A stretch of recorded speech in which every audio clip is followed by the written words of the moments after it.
На оделенијата на Тетовскиот ковид центар се лекуваат 40 пациенти. Сите освен еден се на кислородна поддршка. Во амбулантите пак дневно услугите ги користат 50 лица. Лекарите оценуваат дека и покрај благиот пат на нови случаи, сепак состојбата во болницата е критична. Иако е стабилизирана ситуација со ново заразени и амбулантски прегледи, пациентите кои што ни се во хоспиталниот оддел, значи се уште имаме пациенти кои што се навистина во тешка здравствена состојба.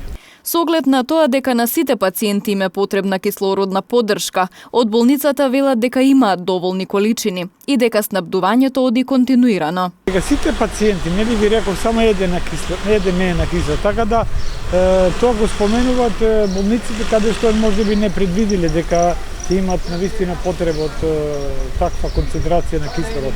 Но сите пациенти кои што хоспитализирани, тие нон-стоп дишат преку маски, значи има потреба од кислород, така да болниците мора да имат кислород, оди таа е основна терапија која што го барат пациенти за да можат да преживеат. Без кислород, значи нема шанса да се реанимира или да се држи во живот пациентот со ковид, кој што има и сатурација многу ниска, така да мора да се аплицира кислород. Во Тетовскиот регион од почеток на месец април досега имало 30 починати, со што битката со COVID-19 ја изгубиле вкупно 269 лица. Бројот на активни случаи заклучно вчерашниот ден изнесува 655, додека вкупниот број на COVID диагностицирани од почетокот на пандемијата досега достигна речиси 7000.